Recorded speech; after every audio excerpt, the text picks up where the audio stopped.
Now that it has been demonstrated that phenomena, which are by nature like magical illusions, are an unceasing display,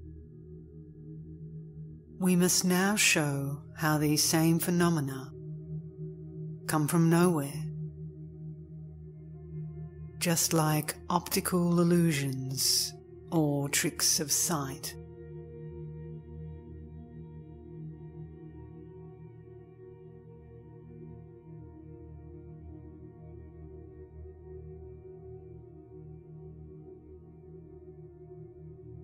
Phenomena appear, and yet they have no intrinsic being. They arise from nowhere, just like something seen in an optical illusion. It is said in the middle-length Prajnaparamita Sutra, Subhuti, phenomena are like tricks of sight. By their nature, they come from nowhere.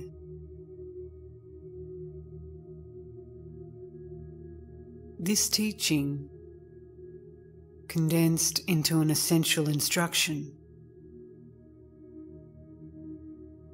is divided into 3 parts, corresponding to ground, path, and result. First, by means of the view, we establish the ground, which, like a trick of sight, comes from nowhere.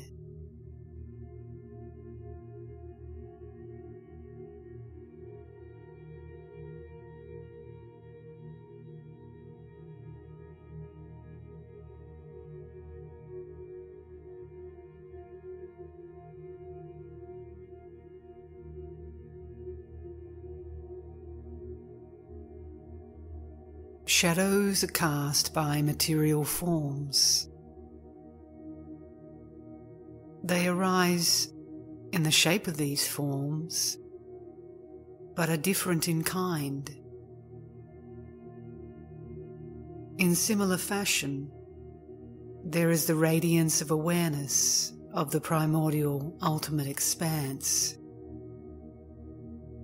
empty, luminous, spontaneously present. This corresponds to the material form. Not recognizing this radiance, beings stray into the duality of apprehended and apprehender,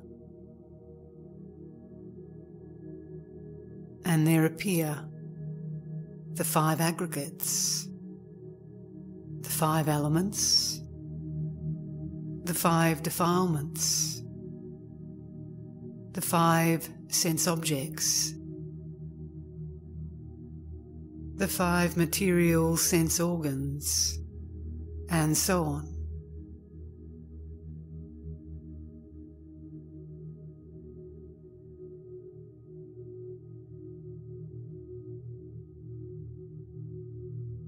They are different in kind from the radiance of awareness, for they manifest as a host of hallucinatory appearances that afflict, obstruct, and are impure, and as karma and the 5 defilements. So it is that there are the 3 worlds and 6 migrations, wherein beings circle through the coming together of causes and conditions.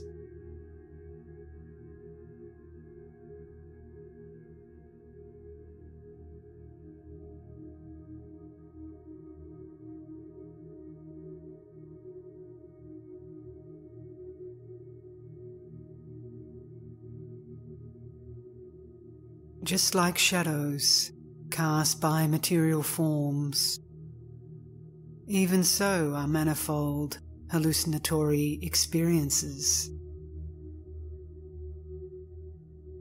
When the conditions are assembled, the deceptive mechanism of karma manifests.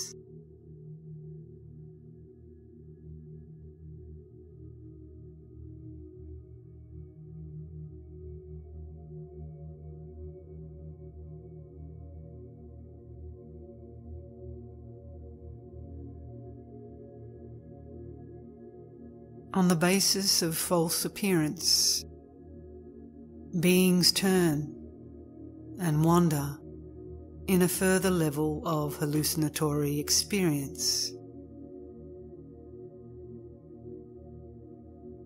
Childish beings who do not understand that samsara is like an optical illusion constantly take it as something real. Their mental consciousness strongly clings to apparent but hallucinatory sense objects, form, sound, smell, taste, textures, all of which are perceived but are without real existence.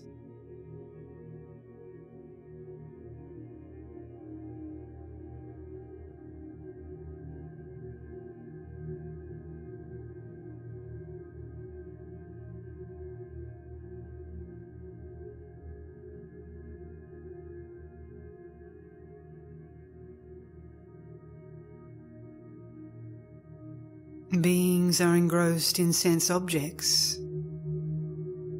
They hold to I and mine,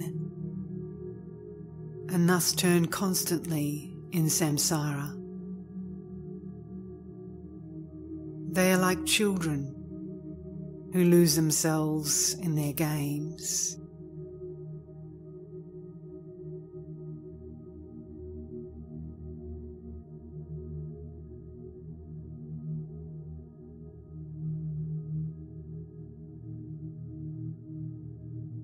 If one does not understand that the apparent world is devoid of intrinsic reality, one is deceived by it. And even among those engaged upon the path, there are many who are just like childish people.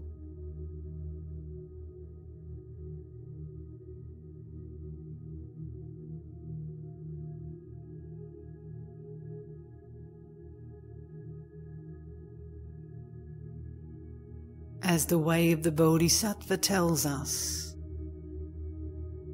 children can't help crying when their sandcastles come crumbling down. My mind is so like them when praise and reputation start to fail.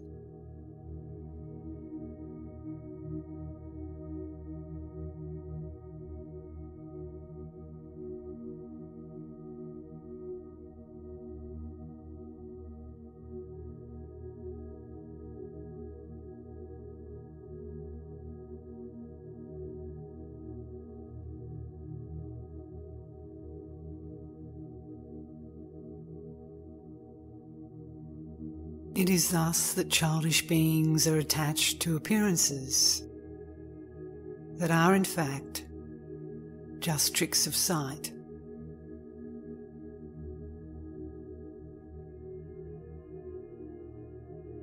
Therefore, practitioners are exhorted to understand the nature of phenomena and realize their lack of intrinsic being.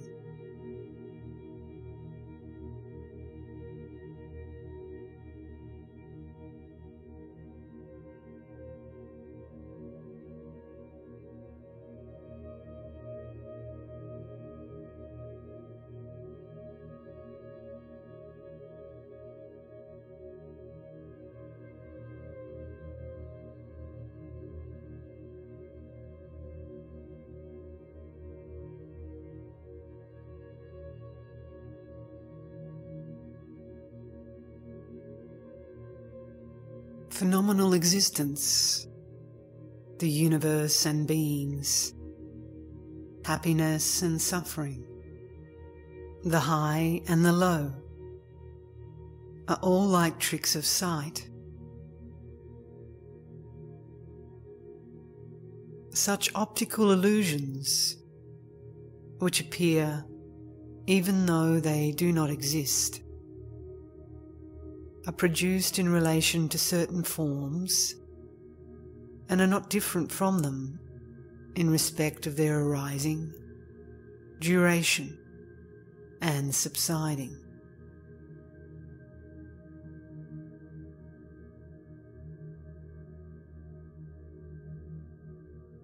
They are like a shadow that is cast, like a second moon, like darkness, and so on.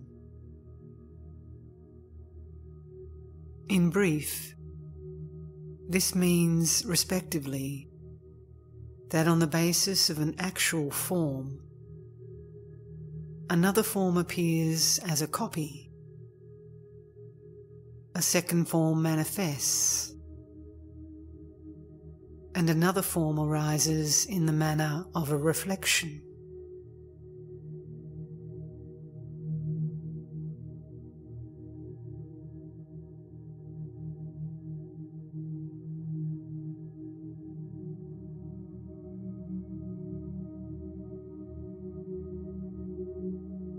In contrast with the actual form, these secondary forms are categorized as optical illusions because they are not causally effective.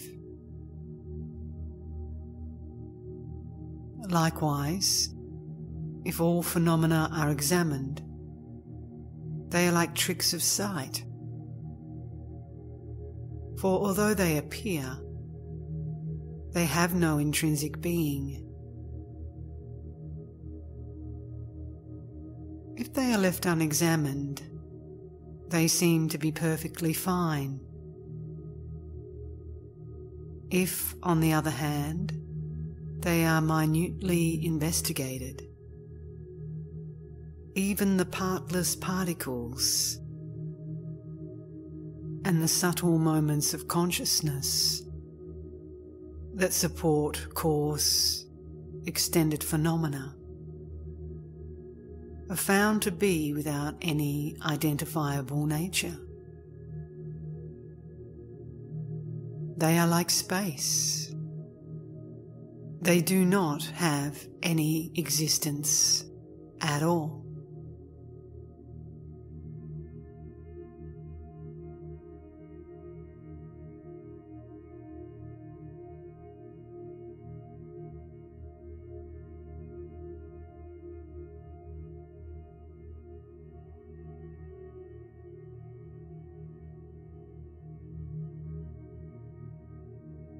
Since, like tricks of sight, all phenomena are devoid of intrinsic being,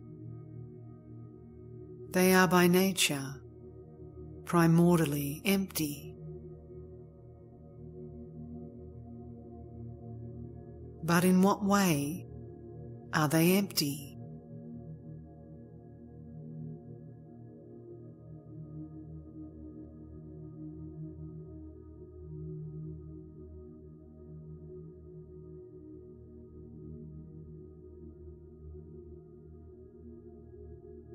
Samsaric phenomena appear like tricks of sight. They do not have any true characteristics of their own. When they are examined, they are empty. They are none other than the mere subjective experience of one's mind. And this condition of theirs is their primordial state. This primordial state is the emptiness of phenomena, the fact that while they appear within the self-cognizing mind, they have no existence from their own side.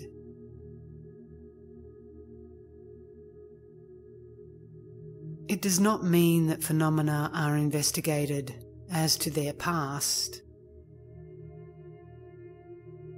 Therefore, everything that appears is just the subjective experience of one's own mind.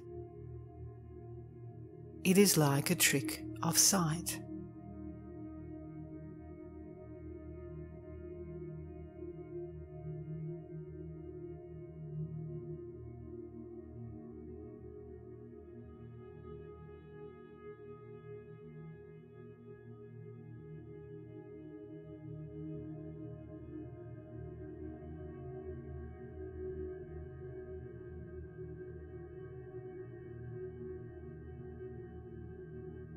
Everything should be understood as the mind's radiant display, which has no existence within awareness, the fundamental nature.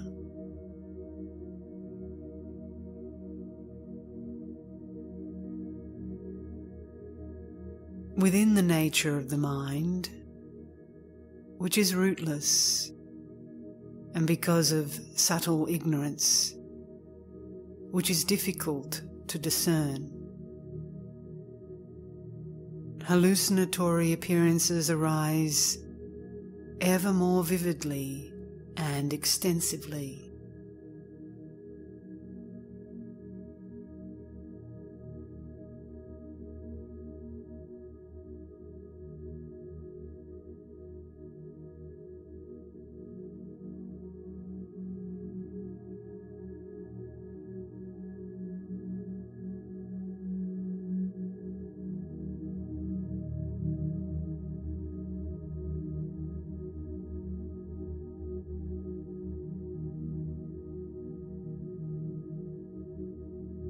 When a small thing appears to be great in size,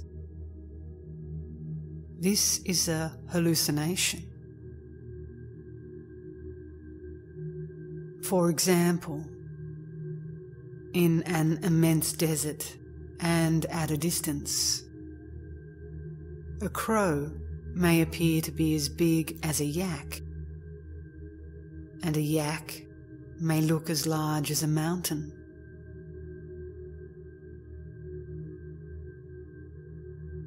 This impression occurs because the desert is dry and one is in a distressed state, overcome by the heat. And furthermore, the object is very far away.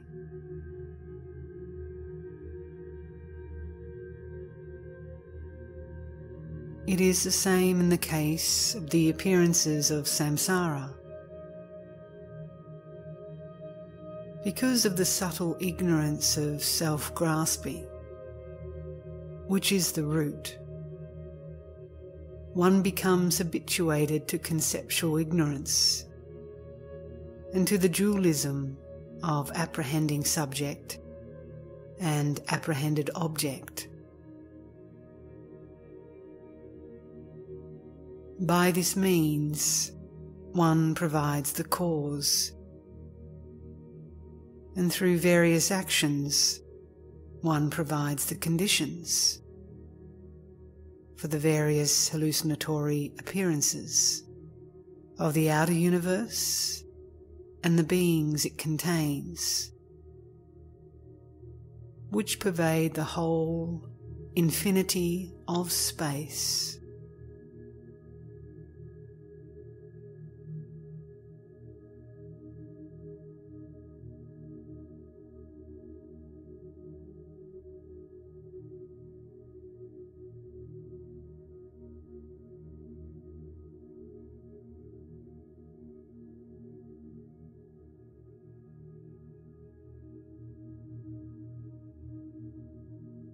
All this derives from a subtle root, hard to discern. Yet if this same root is examined, it is found to be the utterly pure nature of the mind, which is itself rootless.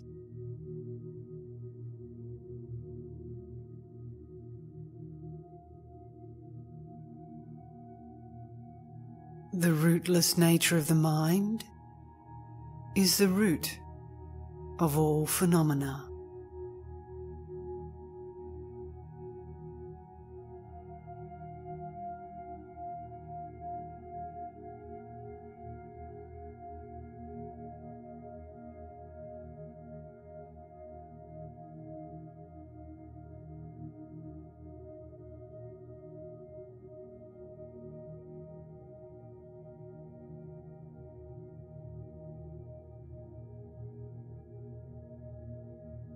Because the ground and root are subtle, they are hard to discern and cannot be indicated with words. However, if one leaves the mind alone, without contrivance,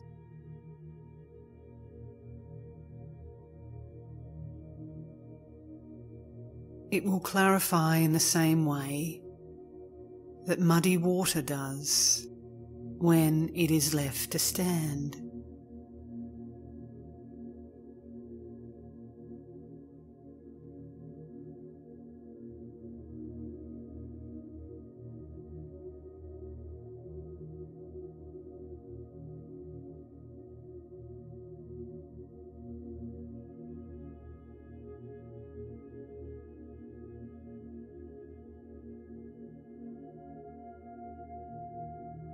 No one is able simply to annul an optical illusion.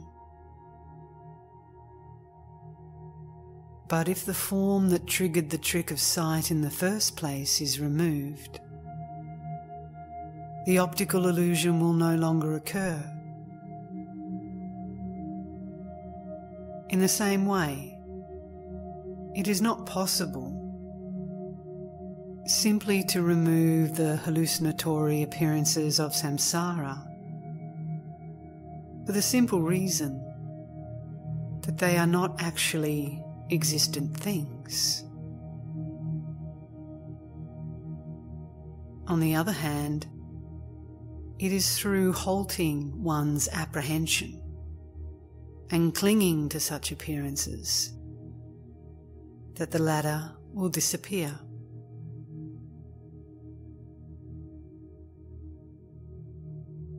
When all apprehension or clinging is left to settle in its own nature,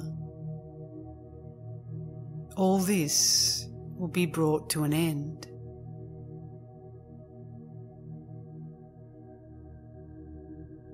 How can the duality of apprehender and apprehended remain when all conceptuality collapses?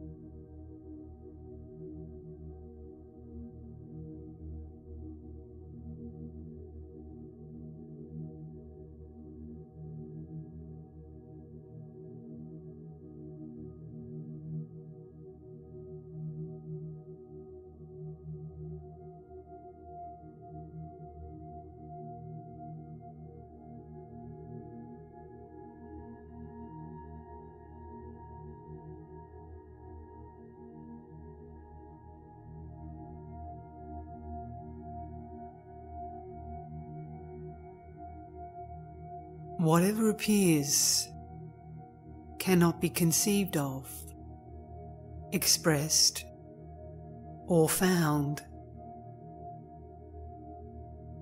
Everything within phenomenal existence is like an optical illusion. It appears and yet is devoid of intrinsic being. With regard to the phenomena that appear in the world, one should overcome the partiality of accepting or rejecting them, the assumption of their true existence, and all attachment and aversion, and so on. And with regard to the ideas that appear in the tenet systems, one should discard all partisan attitudes in distinguishing between cause and effect, appearance and emptiness, the two truths, and the aggregates, elements, and sense fields. They appear to perception, but if one does not indulge in clinging to them, one will come to the understanding that they are all simply a vivid, naked, free state of openness.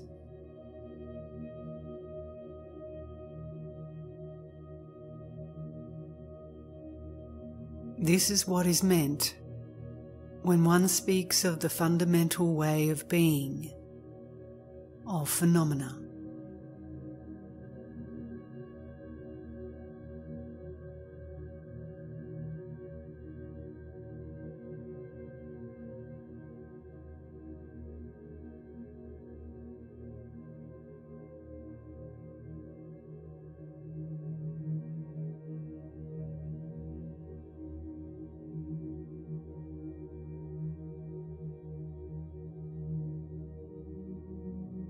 Do not think of anything. Do not ponder anything. Do not alter anything. Stay naturally relaxed. This uncontrived condition is the treasury of non-origination,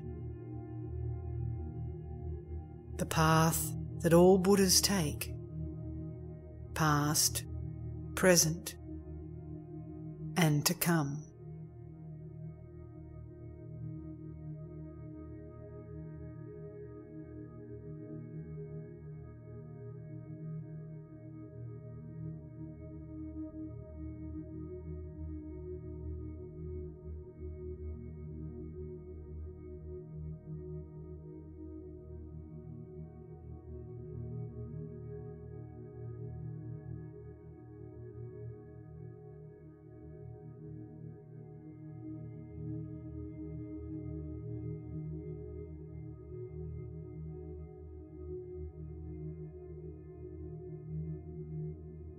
This concludes the section on the establishment of the ground.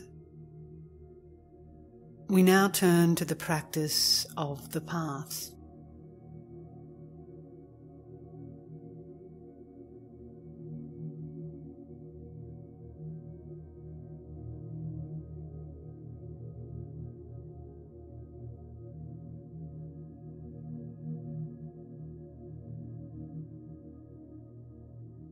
Understanding that all phenomena are like optical illusions,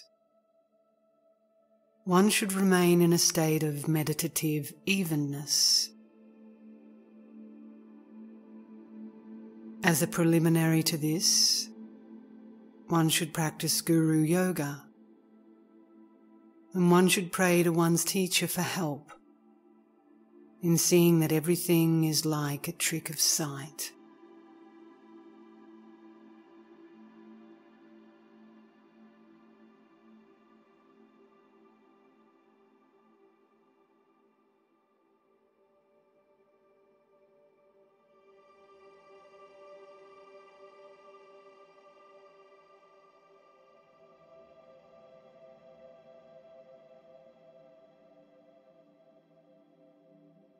The 6 objects, form, and so on, the 6 organs, the eyes, and so on, and the 6 consciousnesses, such as the consciousness of sight.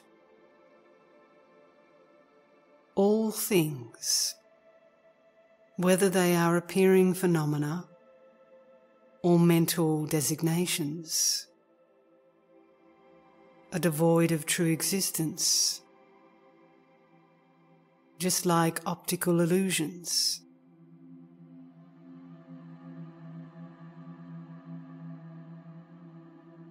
When one reaches such an understanding, one should settle in a state of meditative evenness, free of thoughts and recollections.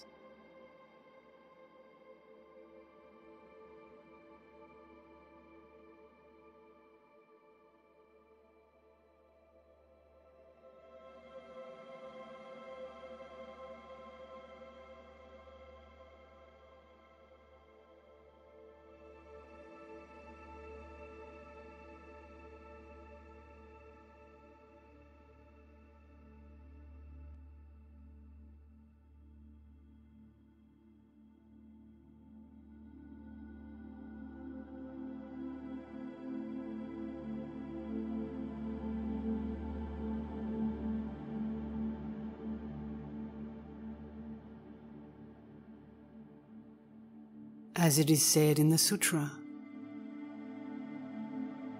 all thinking is non-virtuous.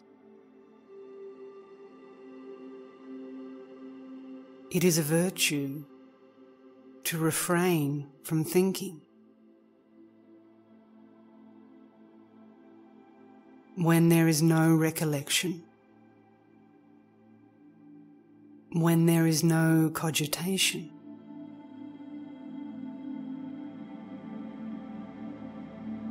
then it is that one recalls the Buddha.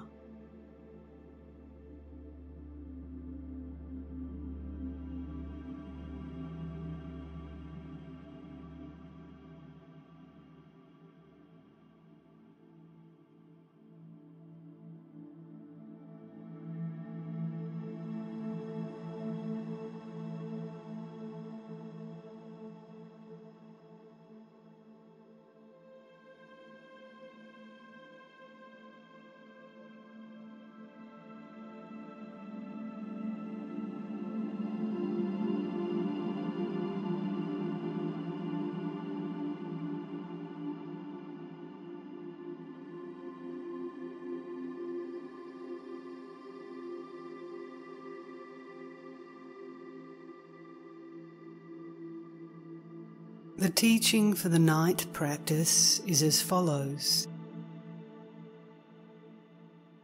One should first visualize within one's heart a ball of 5-colored light, and one should fall asleep in a state that is free of all reference. One will understand that all the things that appear in one's dreams are nothing but optical illusions. One can then assume different forms in one's dreams and transform them as previously described.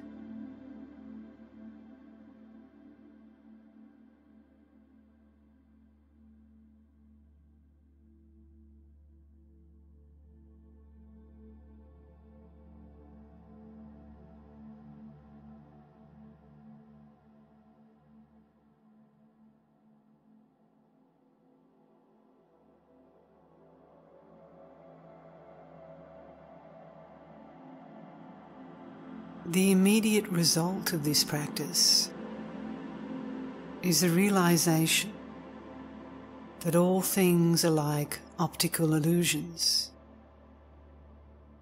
and on the basis of such an understanding, one will have the meditative experience of the collapse of hallucinatory appearance.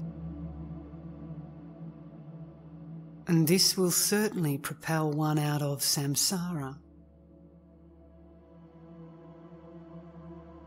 meditative concentration will be accomplished, and likewise various powers of vision,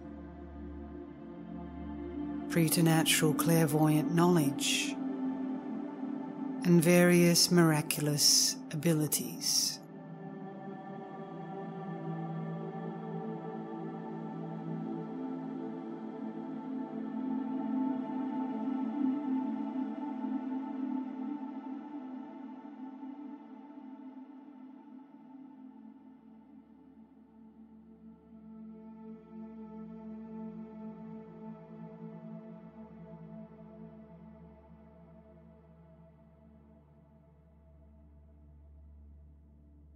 Through meditative stability, the lower pleasures of the senses are discarded.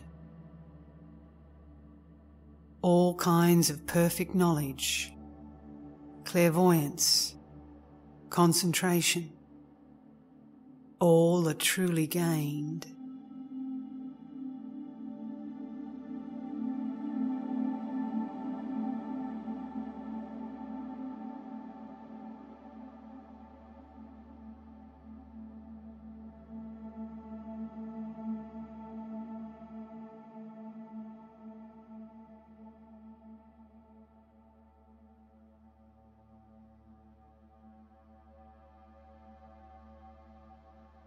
Meditative experience is like smoke,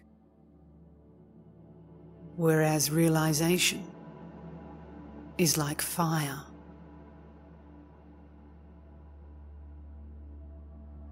Realization consists in the assimilation of the fact that the nature of awareness is a state of groundless openness.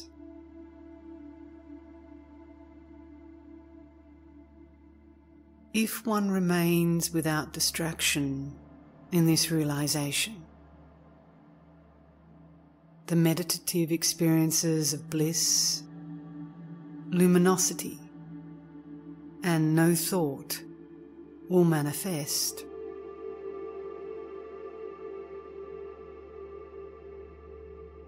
Realization is the perfect assimilation of the ultimate status of phenomena.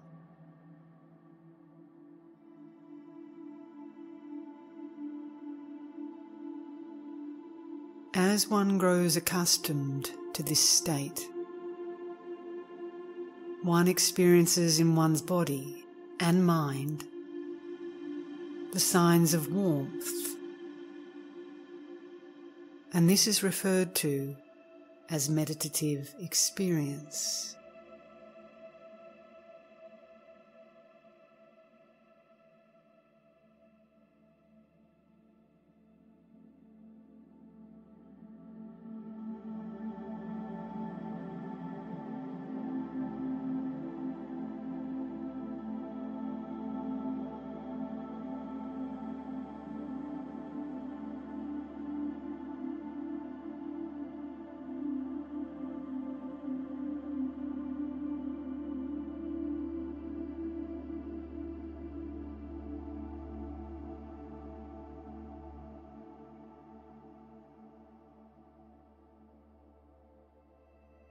As for the ultimate result of this practice, it is through the full understanding of phenomena as tricks of sight that one comes to the realization of their fundamental nature, which is groundless and empty. One is consequently released from samsara, and one attains to the state beyond sorrow.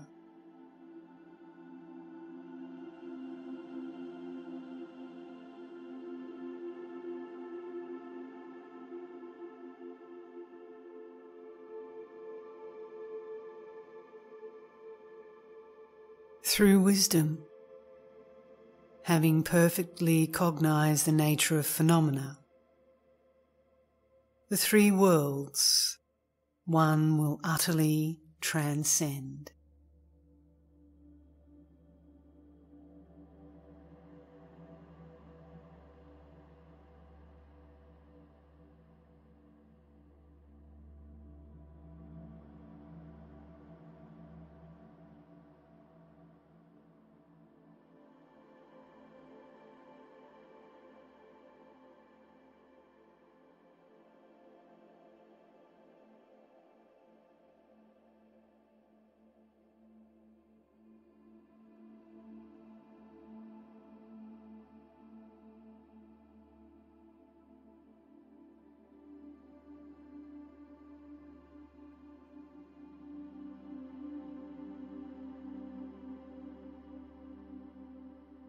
Certain that phenomena are empty forms, appearing yet unreal, non-existent yet perceptible. May beings come to perfect peace within the vast and unoriginate expanse, devoid of mind's elaborations.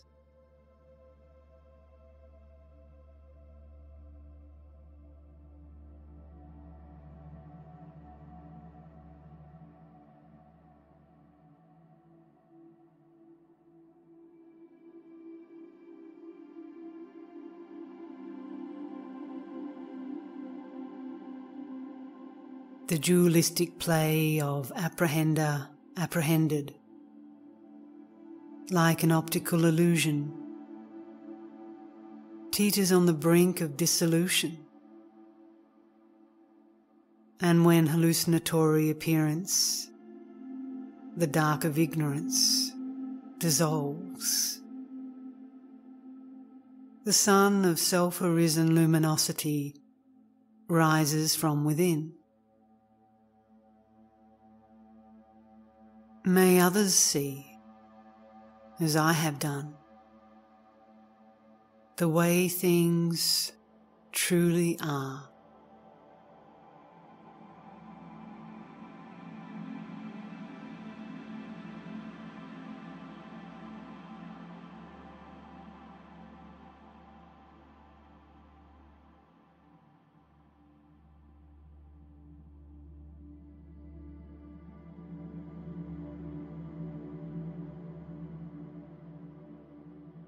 Because phenomena in their variety appear to be,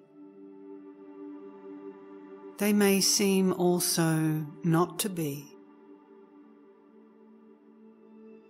May the deluded, clinging to these two alternatives, collapse all by itself, within the state of non-dual evenness, of utter freedom and transparent openness. May beings altogether gain their freedom, all without exception.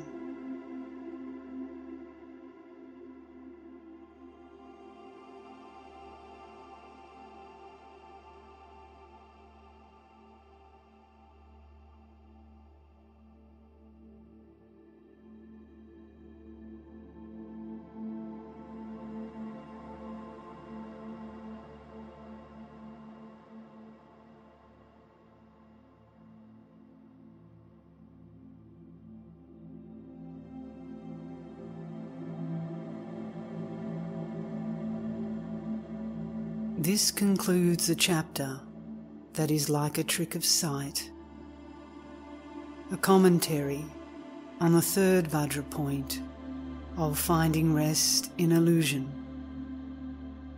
a teaching of the great perfection.